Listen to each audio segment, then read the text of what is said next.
Good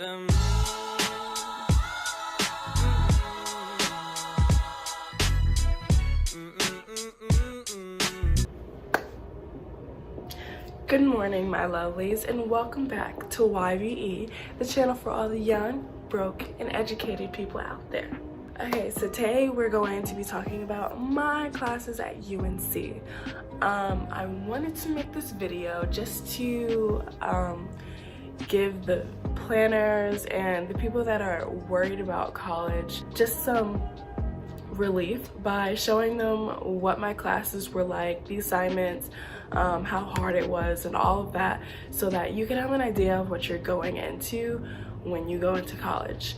I know for me, when I was trying to, prepare myself for college, there wasn't like a lot of videos that showed the class part, but for me, I know that I'm a planner and I really like to know what I'm getting myself into, so I just thought that I would make this video, and hopefully I don't get in trouble for showing you guys something that I shouldn't. Just a disclaimer, I didn't really have a lot of hard classes this semester.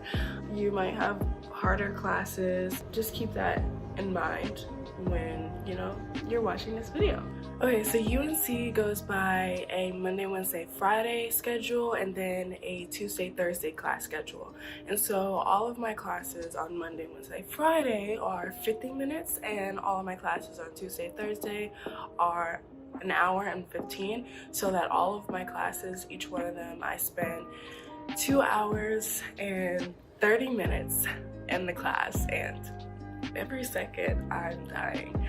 Anyway, my first class of the week is Environment and Society, which starts at 10:10, which I'm so happy for because waking up at 8 a.m. is just not the moves at all. And then my next class is right after that, which is Spanish 105. It's from 11:15 to 12:05. And then I have like an hour and 30-minute break for like lunch and to study and stuff like that before my Math 110 class, which is at 1:25. On Wednesdays and Fridays, that's my last class, but on Mondays, I have a recitation. And then my next class on Tuesday and Thursday is my folk class, which is the Poetics of Hip Hop, and that meets at 11 o'clock in the morning. And then after that, I have like an hour or two break before my next class, which is sand volleyball, and that's my schedule. Okay, so now we're going to talk about how my classes are organized. Okay, so my first class is Environment and Society, like I said, and it's an honors class, so the class is smaller than a usual class, only like 30 people. In the regular class, there's like 200 people. But even though it's a smaller class, it still feels like a lecture class because all he does is talk at us rather than actually have discussion. This class also has a recitation, which kind of functions like how you would think a regular class functions in high school. We do all of our review, we do all of our in-class assignments, we turn in all of our homework, all of that in the recitation, and then we learn in the actual class. Okay, so my Spanish 105 class is a small class too, and so the class is structured like we learn all the material through the textbook before we come to class, and then when we go to class, she doesn't really spend a lot of time teaching it to us.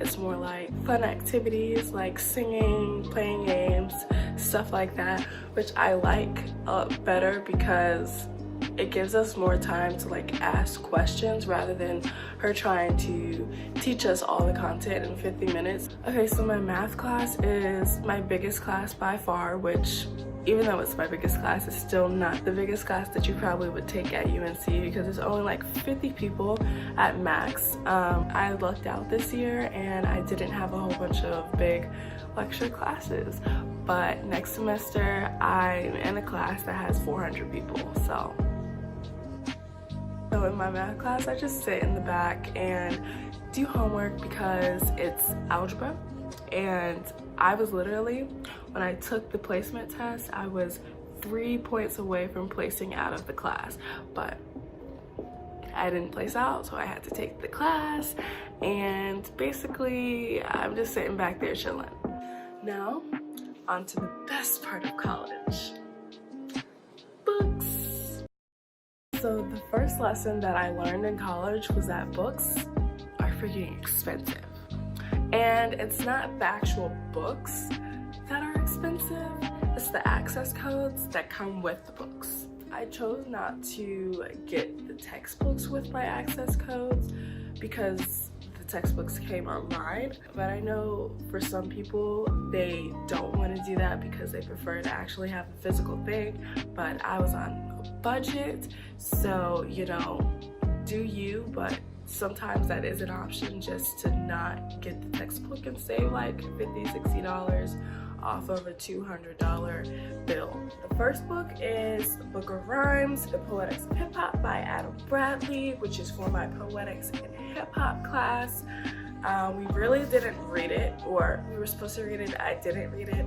And let's just say that this was $10 because I kind of forgot what the cost of all of my paperbacks were, because yeah. The next book is Abundance. The Future is Better Than You Think. This was for my Environment and Society class. I would recommend reading it. I actually liked reading it, even though I only read like 3 chapters. The chapters that I did read were great. We're gonna say this book was $10 too. Then the other book was The Coming Famine. I can't really read the name because, as you can see, it's a used book because I am broke. My next thing was the access code for my Spanish class, which was $122.55. I didn't get the textbook for this, which would have brought this up to probably like $180. And then I also had to get an access code for my math class, which was $104.49. The tax will really get you, because without the tax, it was only $97 for my math class, and without the tax for my Spanish class, it was only $114. But the tax really just took more money out of my pocket for no reason. Textbooks should be tax-free. I'm just gonna put that out there. And then also I had to get an access code for my outfit, which really was annoying because it's gym. Why would you have to pay money for a gym class? And it all came up to be $302.44, which, when you really put it in perspective, is not a lot, because I know people really spend a lot more money on books, but I was kind of being cheap because I didn't get the textbooks. So okay, so now we're going to talk about my assignments and the websites that I use to do them. Each class is required to have a Sakai site, and then they have the choice of having outside sources where you do your work. But for classes like my Environment Society class and the recitation for that class, that's where we turn in all of our assignments. And so there we can see the descriptions for the assignments, what grade we get, that's where we turn it in, all of that good stuff. And then they also post, you know, the PowerPoints for the work that we're doing, our reading assignments, all that good stuff. What's really annoying about UNC is that there's no official site where you can see your grade for the class, like in real time. It's Sakai, and then professors have the choice to create a grade book within Sakai, and so not all of my professors keep my grades on Sakai. Okay, so all in all, I enjoyed my classes this semester, even though they didn't really fall into the classes that I needed to fulfill my nursing degree. They were more gen eds than they were requirements. So I was really worried at the beginning of the semester that I would be put behind, which I am put behind because I have to take summer classes this semester, next semester or next summer, whatever.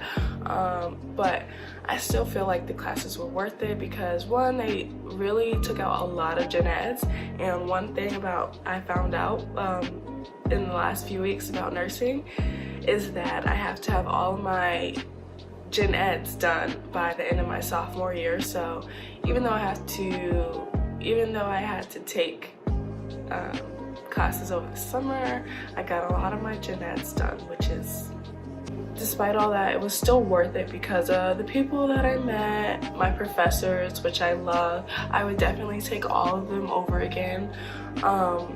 The classes were interesting for the most part. I know that classes could be really hard and difficult here especially, so I'm really glad that my classes weren't too much for me. That concludes this video. If you like the video, go down below and click that like button, and if you want to see more content from me and Keisha, go ahead and click that subscribe button and turn on the notification bell so that you can be notified whenever we make a video. And I will see you guys in my next video.